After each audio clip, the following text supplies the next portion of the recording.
So today, as our topic is, we'll be talking about printing your images. I am quite an old guy. I am from the 19th century BD. BD, that is before digital. So all our work in those 19th century BD, before digital, has to be printed to find out whether we have done good work or not.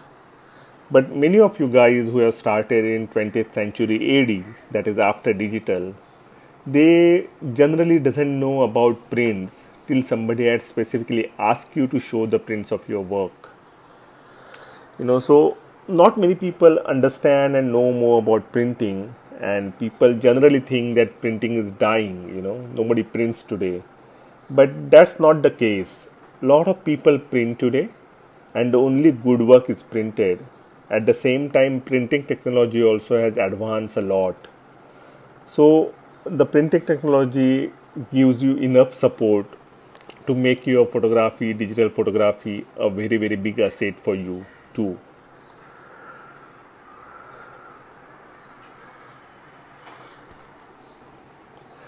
So if you ask me personally, generally any art, it stands on the shoulder of a particular craft. And if you take your photography as an art, then printing is its craft. Prints gives your photography a tangible form.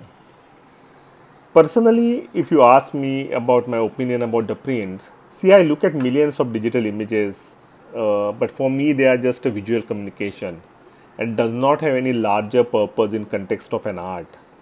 A physical presence of a printed photograph has always influenced me in many, many different ways. And I know it has also the ability to do the same thing for you. So let's see why we need to print. The first and foremost is to create a final art object from your photograph, which can be displayed, shared, or sold. Ansel Adams used to say that negative is a musical composition and print is its performance. If I convert that sentence to today's digital word, you can always say that your photography is a music and the print is its performance. The second reason, which is a very, very logical reason in today's digital world, is for security, fear of losing data. You may not have heard from anybody that you should print your work for security, but I can tell you today's digital format are going to change always. From TIFF to JPEG, you will find some new formats in coming years. I have done a lot of my work backed up on the CDs. Today you don't get any CD drives to read from. So these digital parts of your whole photography process is going to change year by year. Your old formats are going to be obsolete. Many times, your whole hard drive can get corrupted, your cloud account can get corrupted. Today our whole civilization is facing a challenge with a virus called corona. Similarly, all your digital backups, it face challenges from digital viruses, and you may lose the data continuously over the years. Now, last 2 decades is the most photographic generation on earth. Everybody is photographing through their cell phones, through their cameras, through a lot of other tools, but they are at risk of losing it photographically because everything is on the digital media. Nothing is in the print form. You lose your cell phone, you lose your images. You lose your hard drive, you lose your images. You lose your cloud account, you lose your images, and those images are lost forever. The whole documentation of a civilization is going to get lost because you don't back it up or you don't secure it, archive it for a longer period of time. So the prints is a best form. If you do archival prints of your work, say A4 size archival print, that is going to last for 50 to 150 years. And you can do your work, the best pictures of yours in an archival A4 size and keep them in your lockers of a bank or anywhere. And the value to that work remains as long as possible. You don't have fear of losing it. You can always reproduce your work digitally from the prints which you have printed if you haven't lost your hard drives. The third reason you need to print your work is to preserve your artistic intent, which is independent of hardware. Today you see your image on cell phone, on your computer screens, on your iPad screens. Every time you see different colors. Every time the image is not going to be the same. depending on the screen resolution, depending on the enhancement, depending on backlight of the device, your image is going to change every time. And that's what your artistic intent is going to change when you show the images. What is artistic intent? Is when you see a particular print or an image and you feel like this is it, this is what I saw and felt at the time of taking photograph, then that artistic intent is preserved in the output. So generally prints the form where your artistic intent is preserved in the output completely the way you have photographed it, which is independent of any kind of hardware. The fourth reason is kind of exhibition. Today nobody exhibit, but let me tell you frankly, after doing a lot of exhibitions of my own, exhibitions trigger feelings with the communities, trigger feelings with the people. When you show your prints to the masses, it gives you a completely different feelings with them, and there is an impact on them more than seeing it on a digital media. As we always say, hard drives don't trigger feelings, but prints always do. The next reason for why to print is the print is a powerful tool for outreach. I have photographed in too many tribal areas, in villages of India, in a lot of wilderness of the area. So when I go next time there, I carry the prints of the photos of the villagers or the tribals which I have taken during my earlier trip, and I give them the print. And the smile and the friendship I get in return back from them, there is no alternative to it at all. It's a bliss. That's how the prints always help you for outreach, to make friendships, to make different connections to different stratas of the society. Your digital media, you don't know who you are seeing. You do not have any touch with the people who are seeing your images. You only see those wows and TFSs, but there is no connection with your viewer. Prints makes that connection with the viewers. So I always say pen drives in pockets are pointless, but prints make their own points. But one of the best reasons you should print is to improve your photography.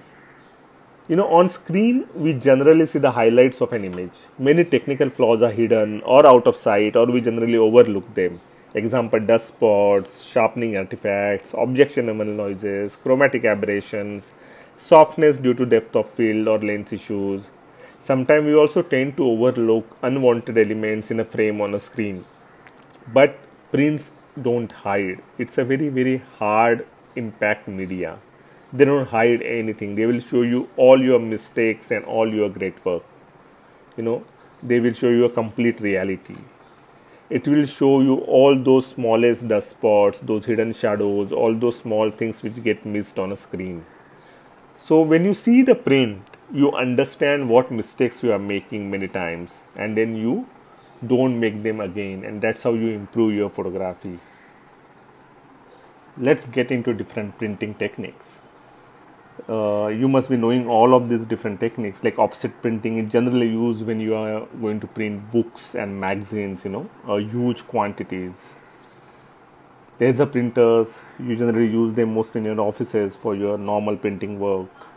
There are dry sublimation printers which are used for those t-shirt printing or transferring prints on some other surfaces.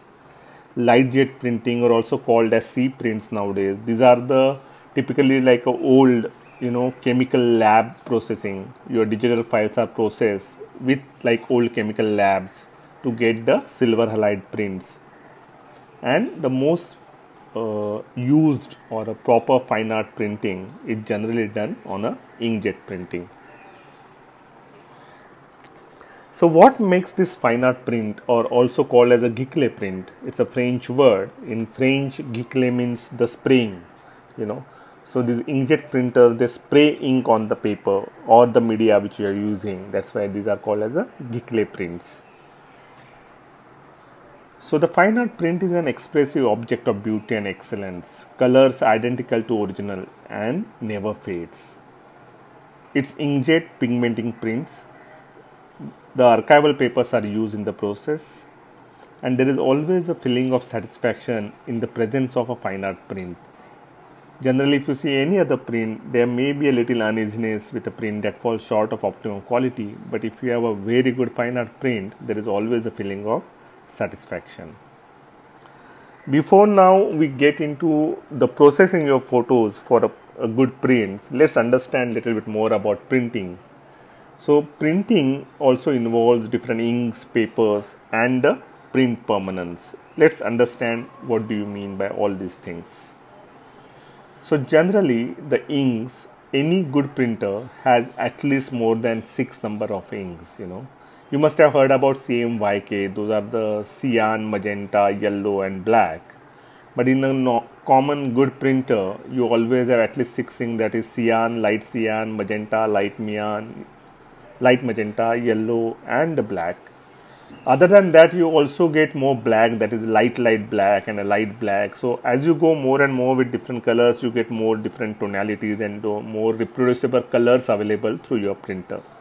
There are two kinds of inks, dye-based inks and pigment-based inks.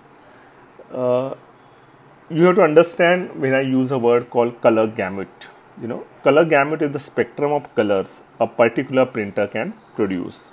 So generally dye-based inks has a more larger color gamut than the pigment base, but pigment base also have a more advantage. Let's see how. With dye-based inks, the colorants are water soluble and are dissolved in the ink liquid. Thus when hitting the paper, they sink into the paper or its coating. Only small portions remain on the surface. In pigmented inks, they are put on the paper. They don't penetrate inside, but they are put on paper in the coatings. These pigments, they generally stay on those coated surfaces. So a pigment has a relatively small surface and thus is more resistant to light, water, moisture and air pollutant. Pigment inks are better resist damage from light, moisture, gases and temperature. Now whether you sell or give away your prints, print permanence is important. It is determined by 3 major factors: stability and permanence of the paper, permanence of the ink. Additionally, ink and paper must match and work smoothly together. Environmental factors such as light, that is UV light, temperature, humidity and gases. This definition of print permanence also has 2 subjective factors. That is, what is noticeable image deterioration and what are the conditions under which the print is kept.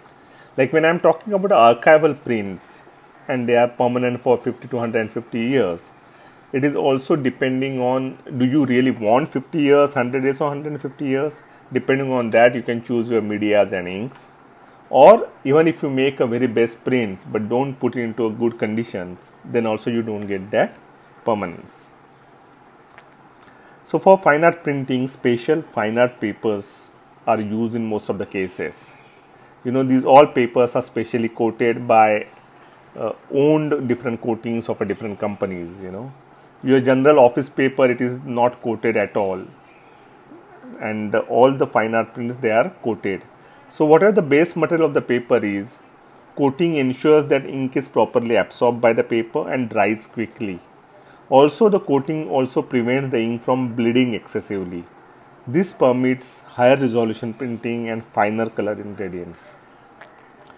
Let's see about a paper. What are the different characteristics of paper?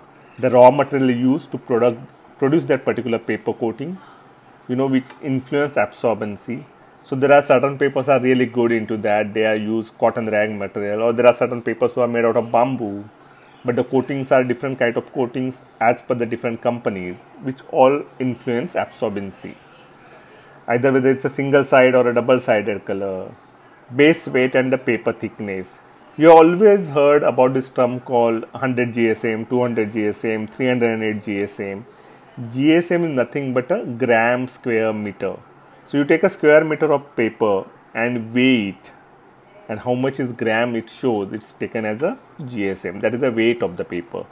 Then the surface texture of the paper also matters a lot, whether it's a smooth surface, it's a textured surface, it's a glossy surface or it's a matte surface, and also the size.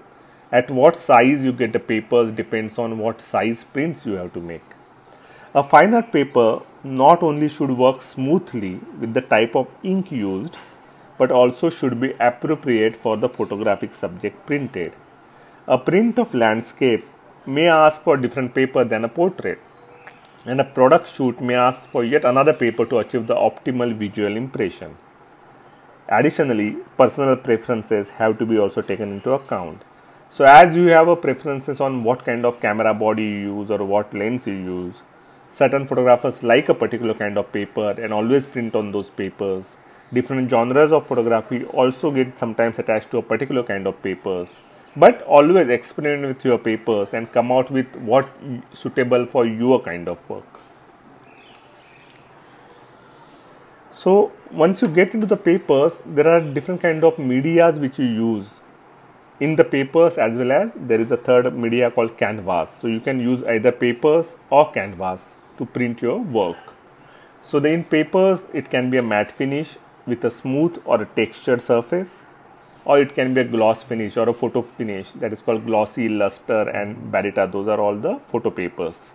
And there can be canvas. Canvas can be matte finish or also can be a gloss finish. Let's see advantages of these different medias.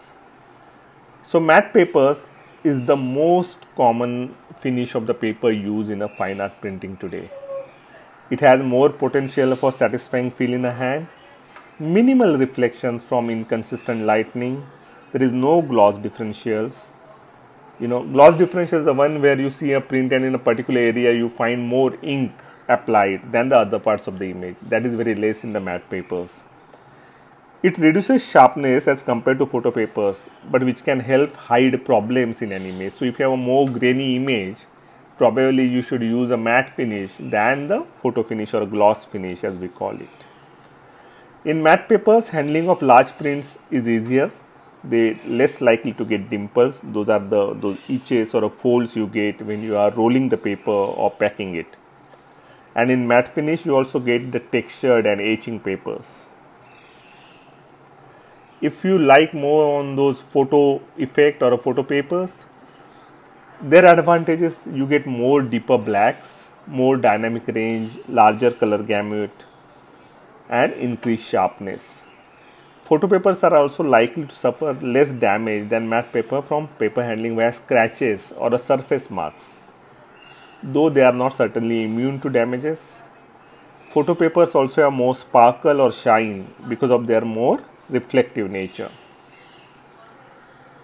If you like to see your work printed on the canvas, you get pretty good canvases now. The advantages of canvas: it gives a feeling of painting, has more depth and texture.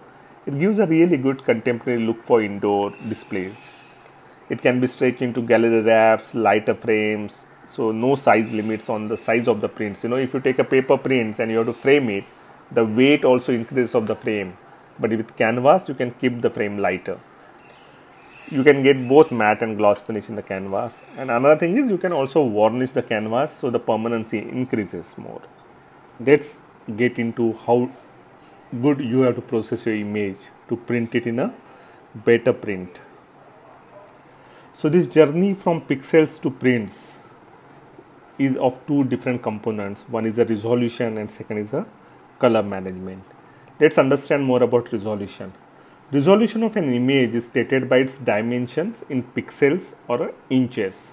So we have these three different terminologies many times interchange, or people use it across the board, like PPI, DPI, LPI. You all must be aware about DPI, dots per inch. Everybody uses DPI in photography today.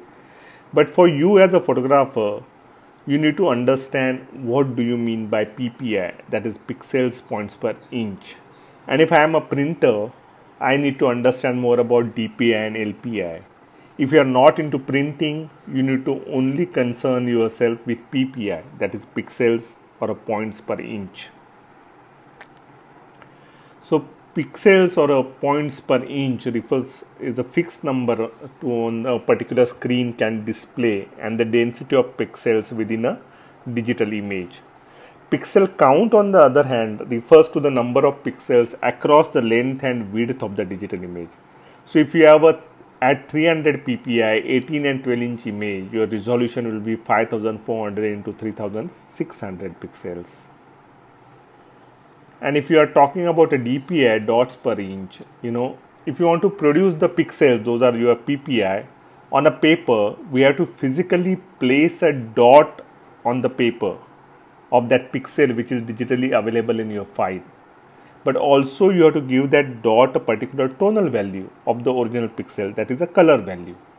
So this whole DPI, there is a dot which has its tonal and color value, which is converted from pixels to a dot by a printer, a process called rastering, and then it gives it a value. So there are more dots in a particular inch can give you more tonal value. Let's see how.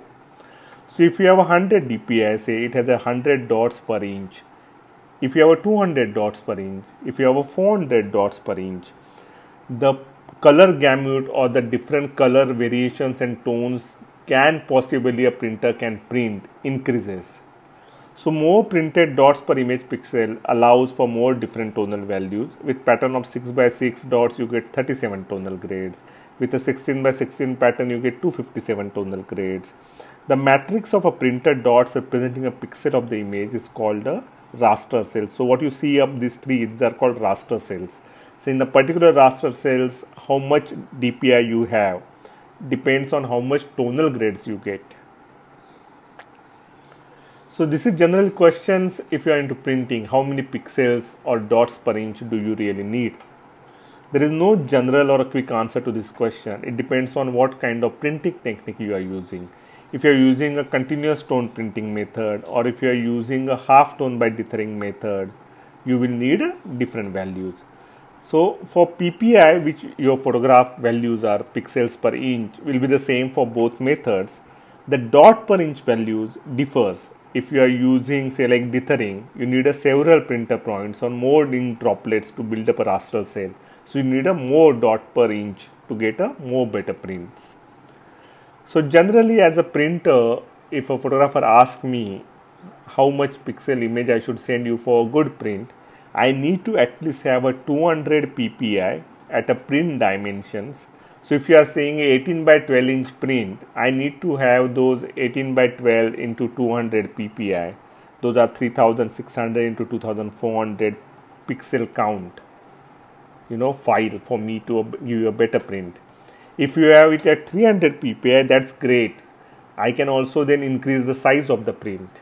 So if you have a 300 PPI file, I can reduce the PPI to 200 and make that 18 by 12 into 30 by 20. So that's how this whole PPI into dimensions coordinates.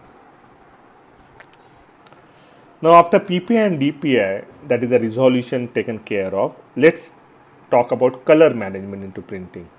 With photographic prints, we usually work in color, so it is essential that color on our monitor is correctly calibrated. It should closely match that seen by the various input devices like cameras or scanners. After balancing white and black values, adjusting color saturation, or performing other color corrections or a contrast enhancements, the color we see on a monitor should accurately represent the color value of our image. Most importantly, when we finally print the image, after optimizing and enhancing, the colors in our print should closely match to those we view on our monitor. This is what color management is all about. Of course, to do efficient color work, it is essential to understand the basics of color and color management. Let's see what do I mean by it. So there are different color models. You must have heard about RGB, CMYK, or a grayscale, which we generally all use in our Photoshops. You have seen these models, So RGB is an additive color model, generally used in a display devices because it emits colors. CMYK is a subtractive color model, which is generally used for printing as it reflects the colors. Grayscale, where the color of a pixel only describes a single value, that is gray color. Now the challenge is to have a monitor display the correct impression of how a certain photo would print on a certain color printer. The solution is not difficult, it is quite easy. To all this color problem or challenge is to determine the color characteristic of a device and to incorporate them when reading colors from an input device or when sending color to an output device. Essentially, you put a tag, which is also called as ICC profile, on color images that defines how the color values of the image are to be interpreted most accurately. The ICC color profile describes a device color characteristic. Like your monitor has a particular ICC profile, a printer can have a particular ICC profile, your paper can have a different ICC profile. So the colors the device can record or reproduce, the values recorded for a perceived color, which is from an input device, or the values you must send to an output device to produce a similar certain color. Those are called ICC color profiles. Every color management system today uses ICC profiles. Other than the color models and the ICC color profiles, you need to also understand about color depth. Either you have a 8-bit depth or you have a 16-bit depth. 16-bit color depth increases the spaces in your color gamut to store the values of different colors. After color depth, you need to also understand color spaces. A color space is the total range of colors that real device like monitors or printers can record or reproduce. This range defines the gamut of the device. You all are aware about these color spaces, you use it, sRGB, Adobe RGB, ProPhoto RGB. So sRGB is designed to be used with monitors and is probably a good one for photos to be presented on the web or on the social media. Adobe RGB is a very popular color space among Photoshop users. It has a larger gamut than sRGB and covers most printable colors. This is the color space generally we prefer for our digital photos. ProPhoto RGB, this color space was defined and supported by Kodak. It provides a very large gamut and should only be used when you are working with a 16-bit color. Now you have these different color spaces, but you also need to understand a concept called color space mapping.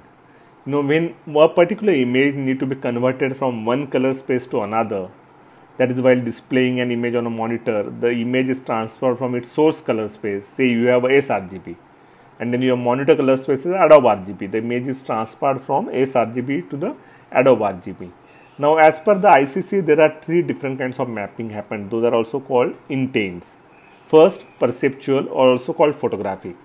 If the gamut of the source space is wider than that of a destination space, all colors are compressed to fit into destination space. If the gamut of the source space is smaller than the destination space, all colors of the source are present at the destination space only. It's one-to-one mapping takes place. All colors keep their original appearances.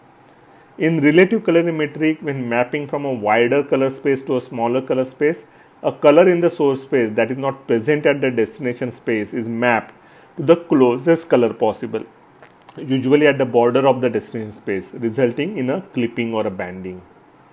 In absolute colorimetric, this intent is as relative colorimetric, but where color present in both color space are mapped 1:1, the colors that are out of the gamut, that is when a color of the source space is not present in the destination space, they are mapped to the border of the destination space. Again, the clipping or bending can happen.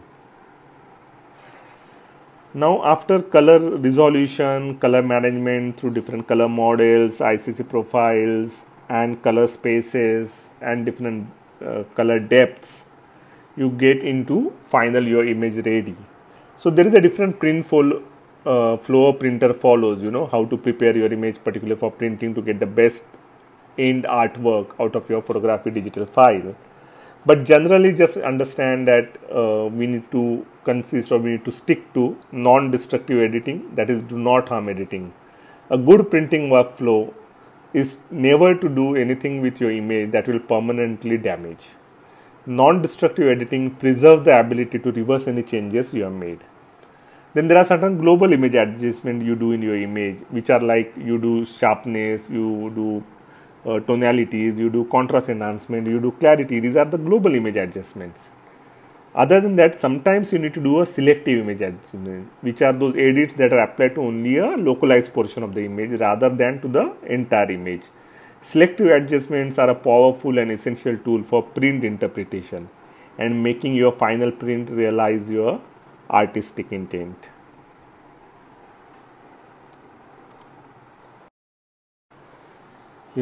Basically, prints help you in improving your visualization. There is a visual flow when you look at a print. Generally, diagonal lines are more seen than the vertical or horizontal lines, as well as along lines of any sort. Higher contrast areas rather than the lower contrast areas. Very bright objects are seen more than the mid-tone areas. Very dark objects are also seen more than the mid-tone areas. Lighter areas are observed more than the darker areas, sharper areas rather than the softer areas. This is a visual flow. When you see on your prints, your eyes get accustomed to all these things. So you understand objects with more presence, clarity than those with the less.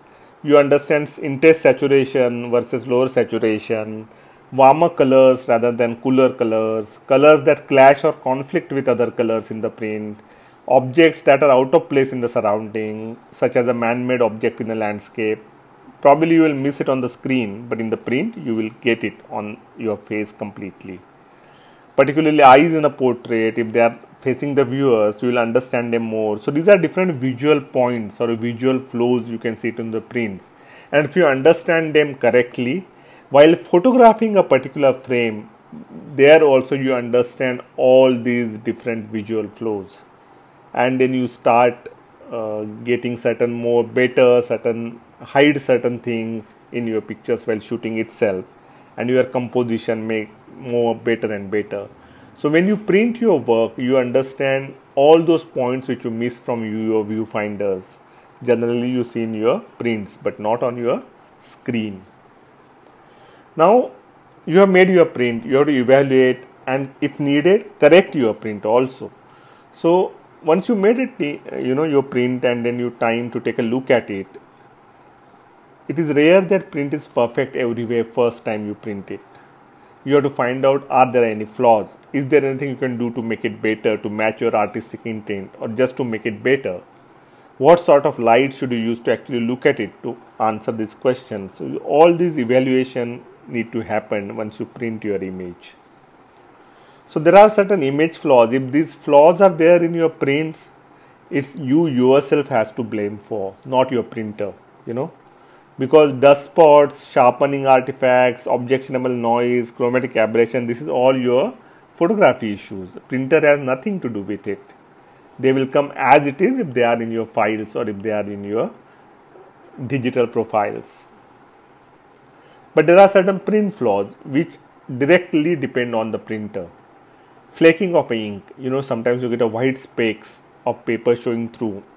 What happens is when a paper goes into the printer, if there is certain dust settle on it, the print happens including on that dust, and once the print comes out, those dust particle falls off and leaves those white blank spaces on the print. Those are called white specks or a flaking of ink.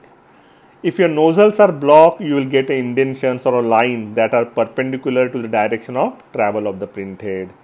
You may get a color dots near the corner or edges, horizontal blending if there are nozzle blocks. If there are papers are not good, you also get paper blemishes, like there is certain fold can be there, can be black spot can be there. Color or density of blacks being off. Many times if the blacks are not properly, points are not properly taken care of, your blacks go haywire and your whole print goes haywire. Probably if there is certain colors in your photo which are not available on the print destination through those different intents also, then the color shifts can also happen. You may not get that indigo which is in your picture. In prints it look like a watered down blue version of that indigo. It can happen. That's why printers has to take care of all these things while printing your images. If all these print flaws are there, then you can surely go back to your printer and say, I need another print. You have not given me a good print. There is nothing bad in telling your printer that this print, if there is a flaws of a printer, is not up to the mark. If the fault are yours, probably you need to change in your digital file or those flaws and get another new print at all. Sometimes printers can give you a replacement or can ask you to pay half for it, or can you ask you to pay again full for it if it's your fault, not his fault or her fault. How to pick your fine art printer? If you decide that you want to print and you want to print it with a better fine art printer, how do you decide to whom to go with? One, high to very high image quality or a print quality. Rich color gamut printers should have in their printers. Reasonable print permanence, more than 50 years using appropriate papers.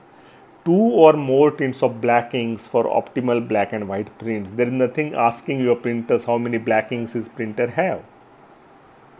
Adequate print size and print performance. So your printer need to give you what print size in your mind, and also the performance, and also the cost. There are more expensive printers also which gives you a better print, but if you can't afford them, you are not going to go to them. In the end, I would like to only say this thing, take your photos beyond your camera and print them. It's an art which need to be appreciated. It's a story need to be told. It's a history to be documented. It's an information to be communicated. It's a dream to be shared. It's a time capsule need to be preserved. If you want to know more about printing and I think there are damn good books, which these resources you can read. There is a Fine Art Inkjet Printing by Jim Nicholson. There is by Robin Whitley about perfect prints every time. There is Winston Muller's Fine Art Printing for Photographers. These are amazing resources to read if you want to learn more about the printing. Thank you guys. If you have any more questions, you can email it to me or send a message on Instagram or Facebook. I would be happy to answer it.